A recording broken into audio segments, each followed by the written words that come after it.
Hello, everybody, and welcome again to another episode of the Risk Matrix. Happy New Year! Here we are, James and myself, rolling in, not with the tide anymore because they Yeah, unfortunately lost. we might have lost high tide, low tide, it's still roll tide, baby. We still the standard. Yeah, so here we are. We're bringing in 2026. We're rolling into our third season.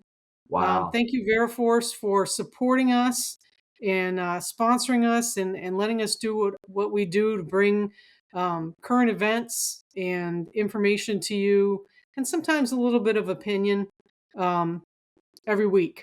So, James, let's talk about Rip from the Headlines. Ripped from the headlines. This is something I brought up to you. It came on my radar. It's been out there since July of 2025.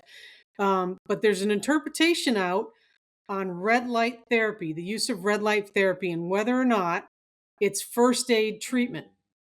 Okay.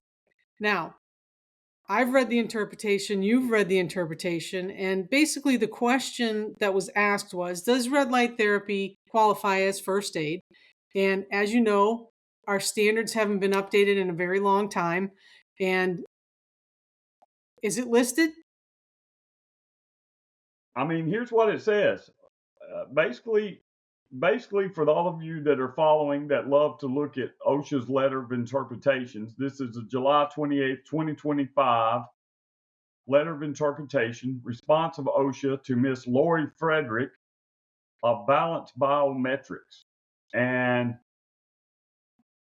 the question related to OSHA's 1904 recording guidelines as to whether or not this treatment was first aid or it would be deemed a recordable. And this is the justification that OSHA gave related to the information supplied by the person asking for the inquiry. So it says, in response to your inquiry, based on OSHA's review of the information you submitted, the LED red light therapy and red light technology wrap you ask about does not constitute first aid for the purposes of OSHA's record keeping regulations.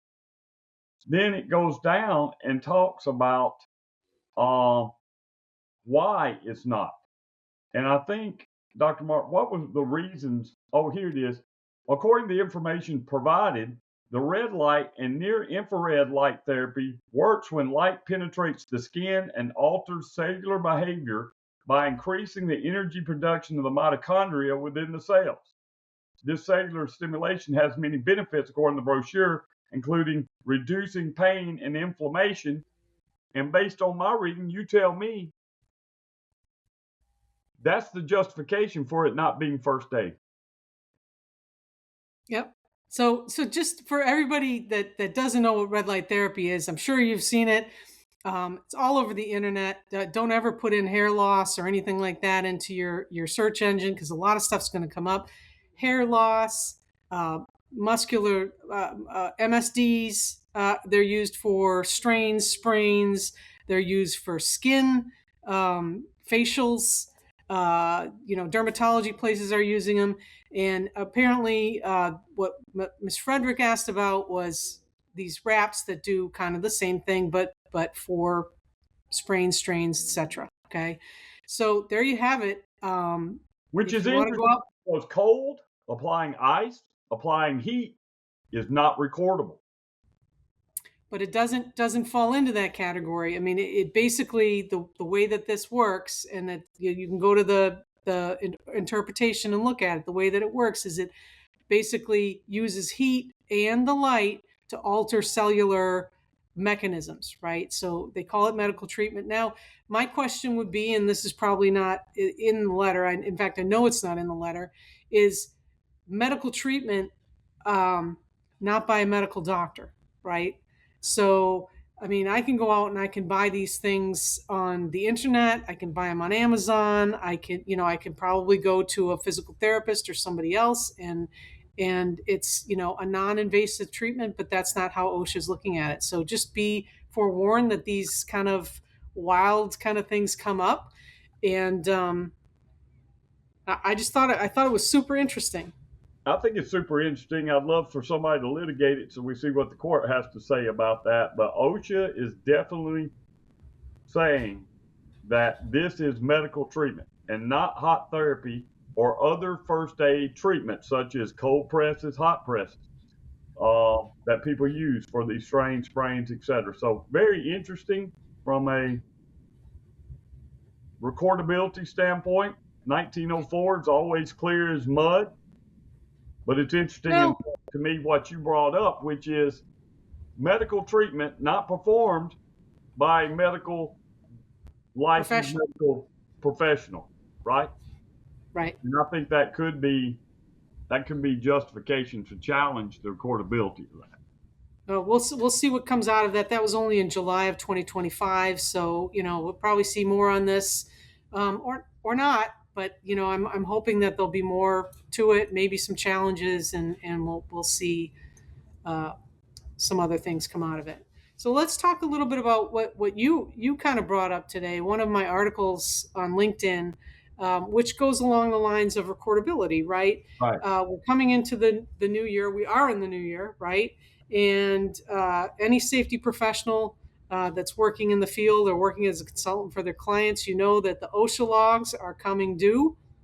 You need to have them done by January 31st and posted.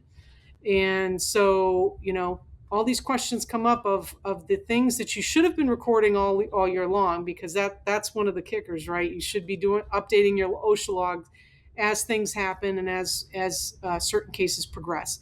But beyond that, there are several types of things that kind of trip us up as safety professionals. And this is what my article was about. So, James, I'm going to let you elaborate a little bit more, because I know that you do this for a lot of your clients. Absolutely. Right? And I actually have a webinar coming up about the pitfalls and misconceptions, demystifying, I think is the title of the webinar, OSHA 300 log and OSHA reporting. I think ASSP will be providing that February 13th. I'm delivering that on behalf of the Training Communications Practice specialty. So there's always a lot of interest, always a lot of confusion when it comes to recordability, what goes on the logs. So you listed as trap number one. Trap number one, and this goes right to our laser therapy, What we right? talked about, right? Our red laser therapy. Pitfall number one, the first aid confusion. Is it first aid, right? Is it first aid? And I've seen in doing audits for some very large logos, there's a lot of confusion about what is first aid. I actually see people over-reporting. And I look and they have this massive total recordable injury rate, right? And you're like, oh my gosh, you're like 5 times that of the national average. What's going on here? And you start digging in to the 301 and looking at the incidents, and it's like person twisted ankle and put ice pack on. Well, that is first aid. Or they went to the medical doctor and they put ice on it. Absolutely. And that's it, right? So the kicker here is there is a list in 1904, right, that tells you exactly what OSHA considers first aid, right? Now, outside of that, as we talked about earlier on the show when we were talking about ripped from the headlines, there are interpretations on certain other things that are kind of in the gray area, so make sure to check the interpretations. But if it's not on the first aid list, it's not first aid, okay? If it is on the list, it should not be on your log. Absolutely. And I'll say this, OSHA's always been great.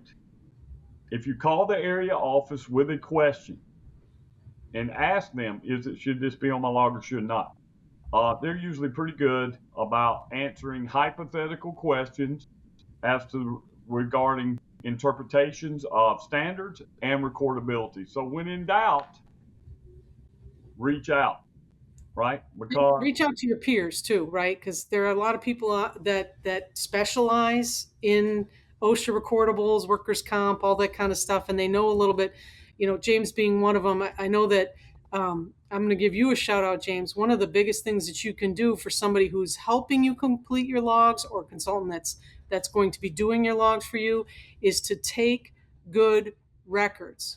Have good case management around injuries or accidents, incidents, etc., so that when somebody else comes in and they try to help you parse out whether or not it was first aid, not first aid, how many days, how many not days, all these kind of things that need to go on your log, that they can help you figure that out. If you don't take good records, if you don't do a good investigation, it's very hard to recreate that down the road. So there are instances, for example, where there is a workers' comp claim that may be compensable that may not be a recordable. Okay. There are instances where there are fatalities in the workplace that are required to be reported to OSHA within 24 hours that are not required to be put on your log. So deep dive into these things so that your log is an accurate reflection of what actually occurred. Many times what I found is when we go back and we look at people over-reporting or under-reporting, it's hard to make determinations because it's not clear what happened. You want to have good logs, you need to have good incident reports with a lot of good detail. Along with correctable, we do a whole session on incident investigations. That's beyond the scope of what we're talking about here. But it is very helpful to be able to determine what happened so you can get accurate recordability. And case management is key here, James. I mean, I think what a lot of people fail to do is to follow up with the employee or to accompany the employee to the OC Health clinic and take good notes and be there, to help make decisions and answer questions, etc., for either the healthcare provider or the employee, either one. So Pitfall number two. pitfall number two. The day count debacle. I love how you phrase that. The day count debacle. And it is. I've seen this on logs, right? Are you counting the calendar days or the scheduled work days or days restricted? Okay. My hint here is OSHA cares about calendar days. Okay. Now, in other things, OSHA cares about business days. Right. Like when you get cited and when you have to respond and things like that. We're not talking about that. We're talking about calendar days. It means every day from the incident on, those are the ones that you're counting. And what's the cap, James? 180 days. 180 days. Be mindful of that because then it falls off, right? So I think it's really important to distinguish that these are calendar days. I like your example because it's not calendar days. We're dealing with response to OSHA citations, posting, contest periods, requesting for informal conferences, things of that nature. Those are working days and holidays and all that apply. Just had a case where we ran through the holidays. So we got extra extension on the dates for the informal conference. Why? Because President Trump issued an executive order and gave federal employees off. So that extended our time, right?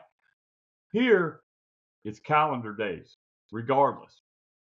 Sunday through Saturday. The employees still hurt on the weekend. Employees still hurt on the weekend, not just the days they were scheduled to work. Okay, let's go to pitfall number 3. The signature slip up. Okay. Oh, Lord. Now I've learned this from my days when I was doing environmental consulting and I was certifying things to the state and etc. Your signature should be guarded, right? And I always tell people this when I'm mentoring them. Make sure the right person is signing the right thing. For example, the OSHA log, right? The OSHA log needs to be signed by an owner, officer, director, or the highest ranking official of the company. If it's signed by you as the safety manager, it's not valid. Okay. That's correct. Along those same lines, I always tell people that are doing environmental work or have environmental responsibilities along with their safety responsibilities, hazardous waste manifests, things of that nature should be signed either as an agent for the company or by a company official. You didn't generate the waste, don't put your name on it.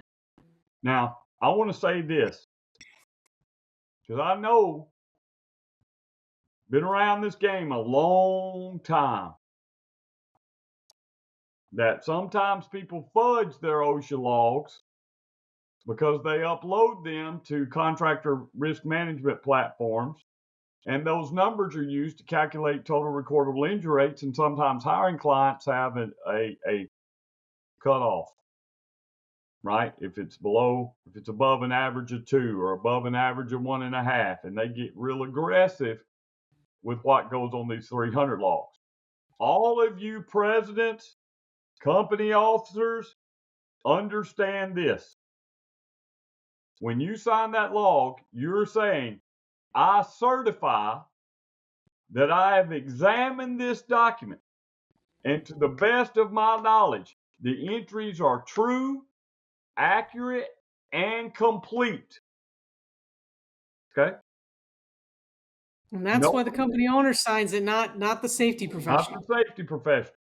So company owners, company executives, hey, know what you're signing. Know what you're signing. And if you don't know what you're signing, have it explained to you, because they will call you out on what's on your log and what's not on your log. And I think it's a good time when you're presenting your logs to company officials as a safety professional, sit down with the senior team and talk about your incident.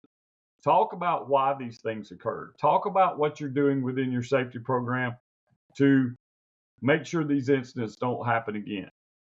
I think it's a great time to go over it. It's a great time to talk about near misses. We had X number of near misses, and then we finally had this incident. What are you doing to fix these problems so they have a really good understanding of what's happening within the organization, rather than just going by their office saying, hey, James, I need you to sign this. What is this? OSHA 300 logs. Okay, I'm just signing. I have no idea what's on there, right? So ignorance is not a defense. Ignorance is not a defense. Okay. Pitfall number 4. Late or not posting the OSHA Number 4. injury. Oh, number 4, posting the wrong form. Okay, there are privacy concerns here, right? There's a summary form, and then there's the 301, another form where you 301. where you actually put names and personal information on there about the injuries, right? Mm-hmm. It's used to calculate the summary. And so I've seen a lot of people put this on their bulletin board. That's a no-no. You can't be posting about people's injuries, their private information, etc. All you're posting on what date? February 1st to what, James? March.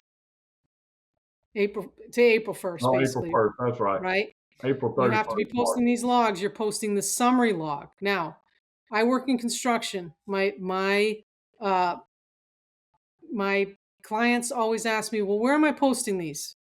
You post it at your office. You post it at your shop locations, because a lot of times the shop and the office are separate.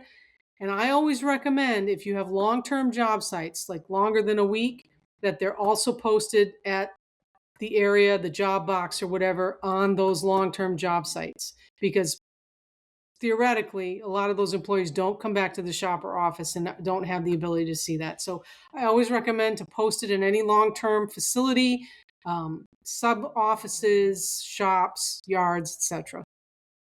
So make sure. A lot of people don't use the 301. The 301 is like an incident reports thing. The 300 has a detailed, the actual employees. There are privacy cases that can be had. There's a lot of criteria to meet a privacy case in which you can just block those out. But do not post the 300. Post the summary, right? Post the summary, the 300-day summary. Now, OSHA has come out and said you don't have to use their form if you've got something equivalent, right?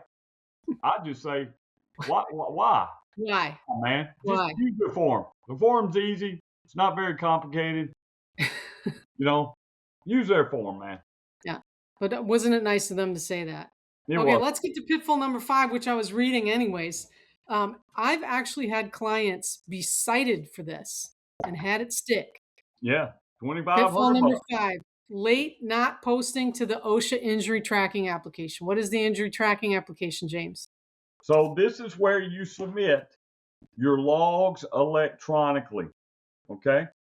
Now, if you're a company with 250 or more employees, you must submit your logs electronically. Period. Period. Okay? OSHA's using this data to better inform what's going on for BLS calculations, right? If you have less than 250 employees and you're in a covered industry, High risk. high risk. If you got 150 and you're in high risk, guess what? You have to submit it. If you have a question about whether or not you're required to submit electronically, you can go on the website. It has a list of NASIC codes. Did I say that right? I always say it wrong. I'm old school. NAICS. Used to be simpler when it was just SIC codes, right? Go in there, find that identification, what yours is. It's on your logs, so it should be simpler to find. Check it out, see what the list is, and whether you're required to report. Now, to expand a little bit on Dr. Martin's situation with her client, they did not have any injuries. They had nothing to report. Doesn't matter. Doesn't matter. It was brand new. It had just been, because we've been back and forth. It had been on, it was off, it was on, it was off, it was back on. And this was the time that it came out. OSHA offered no grace. I remember what the area director said. They had a directive from Washington that they had no leeway. It was other than serious and $2,500 every time that incident happened. So save your money, file electronically.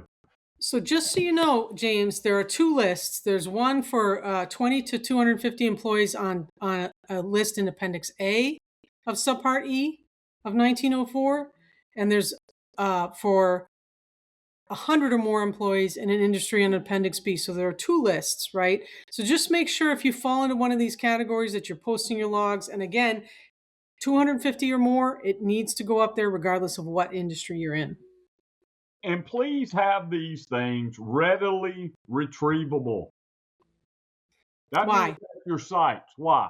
So when you get investigated by OSHA or inspected, let's use the proper terminology here, inspected by OSHA for whatever reason, you have about 4 hours to produce these OSHA logs.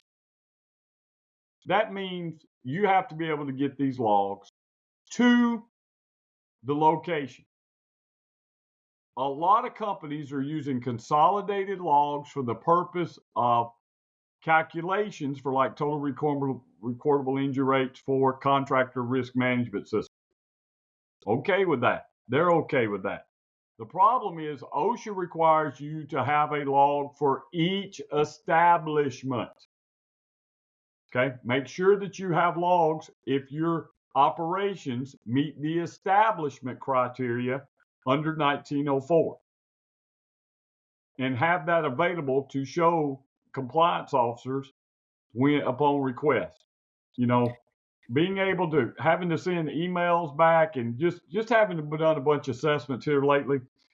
They have a centralized location to get their logs. It's like pulling teeth to get OSHA 300 logs to do an audit, right? It's crazy. They got to send it to this person. Who's got to go to that person. OSHA's not going to wait on all that. Yep. So I want to jump back. I just looked up something because I think we misspoke earlier. It's February 1st to April 30th that those logs need to be posted, right? Need to be formally posted. Take them down after that, but they need to be in conspicuous areas where employees are located or can be able to read, review, ask questions, etc. And I think most management systems, it's due to them by the 1st of March. Some are backing it up even more, saying at the end of the year, by the end of January, we want to get your numbers. You need to check on that in your management system, what the requirements are. Been a while since I've done that. Used to be March, but it just popped in my head. I know at least one has changed that. They want that update within the contractor risk management system by the end of January. So here's the other kicker, James. When you post your information in those systems, right, they do check. So if you've had recordables, if you've had OSHA citations, right, they actually go to OSHA and they verify that you're not on those lists. So, I think this is a little off topic, but Right now, there's an API feed that feeds in to all these management systems about from the OSHA establishment search page. So when you get a citation, it matches it up. Once they establish all this electronic reporting, you know what's coming. It's going to be verification of your OSHA logs between what you told OSHA and what you told your customer. Yep. That's coming. So there you have it. Those are my 5 pitfalls. Are there anything else you want to mention, James, that have come up with your clients? I think probably one of the greatest sources of miscommunication in keeping logs is we don't keep them throughout the year. We're not current, right? We rush to do this at the end of the year. Then the person who is responsible for that leaves the company. And there's not enough sufficient data for the person who's coming in to determine what needs to go on the log. Well, here's the other kicker, right? It's July and OSHA comes and visits your site. They're going to ask for the last 3 years of logs, but they're also going to ask for your log up to date to the date of that inspection. So you better have it ready because they're going to ask. That's right. That's right. But hey, it's not easy. You know, the government's involved, man. If it was easy, the government wouldn't be in charge of it, right? That's right. That's right. So that's what I have for today, James. If we're ready to peace out, let's tell them where they can find us. I'm ready. Look, season 3's back, baby. We're in Mardi Gras mode down here in New Orleans, Louisiana. Absolutely. We appreciate all the support and love that you've shown us over the past 2 seasons. Looking forward to an exciting season 3, bringing you value to improve your practice of safety and hopefully to help bring workers home safe from high hazard jobs. Thank you. We won some awards over on Spotify for our followers. That's you. That's our amazing producer, Amanda, and the job of helping promote us throughout some of the channels that you see. But we really appreciate the support. We do it for you. How can you help continue to support our program? Like, share, comment, subscribe. Word of mouth. Word of mouth. Tell people about us. Absolutely. You can like us, hate us, disagree with us, agree with us, but we're always going to be here in your ear telling you things that we think are important in the field of occupational health and safety and risk management. Thanks again for listening and Roll Tide, baby. Out.